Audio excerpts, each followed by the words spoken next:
పాకిస్తాన్ దాదాపు పరోక్షంగా బంగ్లాదేశ్ని రూల్ చేసిందనేటటువంటి పరిస్థితి ఏర్పడింది ఈ 18 నెలల కాలంలో.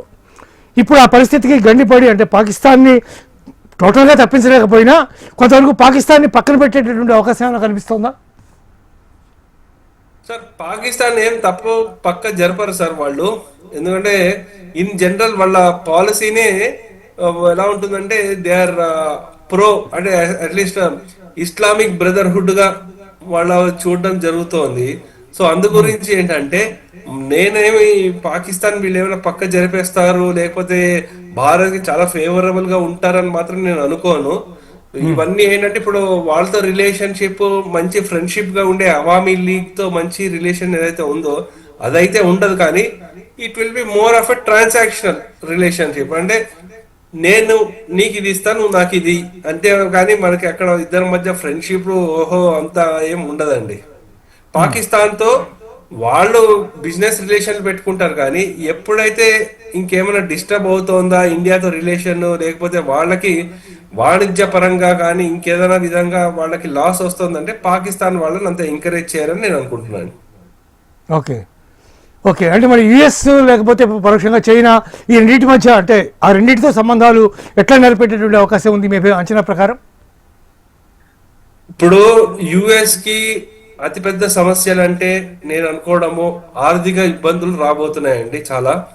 సో ఆ ఆర్థిక ఇబ్బందుల నుంచి బయటికి రావాలి. మళ్ళీ నాటో ఏదైతే మొత్తం డివైడ్ అయిపోయేటట్టుంది అదొకటి.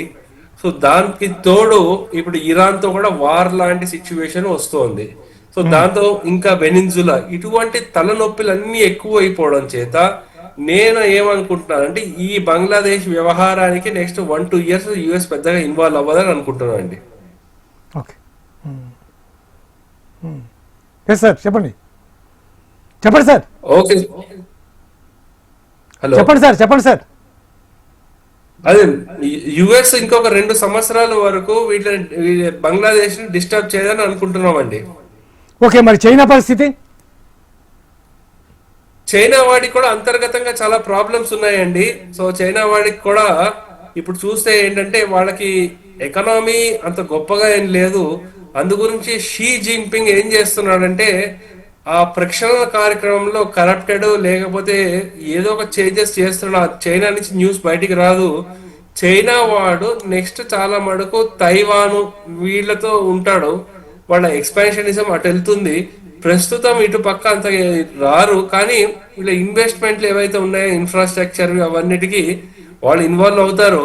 ప్రత్యక్షంగా కాకపోయినా పరోక్షంగా భారత వ్యతిరేక శక్తులు ఎవరైతే ఉన్నారో వాళ్ళకి వీళ్ళు ఫండింగ్ ఇవ్వడం అవన్నీ చేస్తూ ఉంటారండి. ఓకే కేవలం పత్తి మాత్రమే కాకుండా అటు పవర్ కూడా మీరు చెప్పారు. మరోవైపు ఆటో స్పేర్ పార్ట్స్ వాటి యొక్క విడిభాగాలు లేకపోతే ఉక్కు ఇటువంటివన్నీ కూడా చాలా వరకు మన దగ్గర నుంచి బంగ్లాదేశ్కి ఎగుమతి అయ్యేటటువంటి పరిస్థితి ఉంది.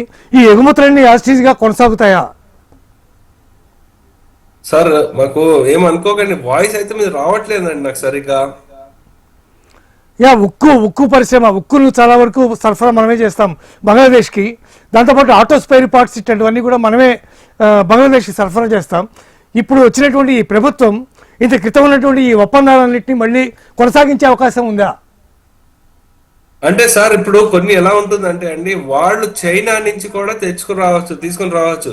కానీ లాజిస్టిక్ కాస్ట్ కూడా చూసుకోవాలి కదా. భారతదేశం నుంచి వాళ్ళు తీసుకొస్తున్న ట్రాన్స్పోర్ట్ కాస్ట్ తక్కువ ఉంటుంది.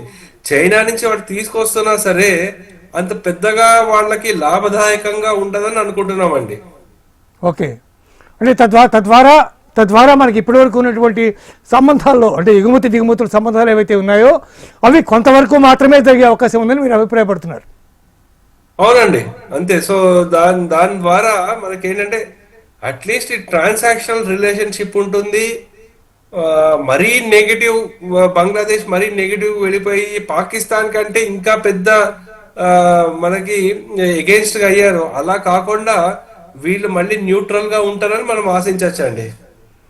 ఒకవైపు బెంగాల్ ఎలక్షన్స్ వస్తున్నాయి, ఇన్ఫిల్ట్రేషన్స్ విపరీతంగా ఉన్నాయి.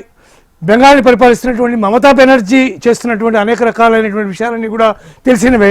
ఇట్లాంటి నేపథ్యంలో ఇన్ఫిల్ట్రేషన్స్ అన్నీ ఆగిపోతాయా? మీరు ఇందాక చెప్పినట్టుగా జమాతే అక్కడ ఉన్నటువంటి ప్రాంతాలన్నింటినీ కూడా గెలుచుకుంది, వాళ్ళ అధీనంలో ఉంది. అట్లాంటి నేపథ్యంలో భారత ప్రభుత్వం బోర్డర్ సెక్యూరిటీ విషయంలో ఎంత ప్రత్యేకమైనటువంటి శ్రద్ధ తీసుకోవాల్సినటువంటి అవసరం ఉందని మీరు భావిస్తున్నారు?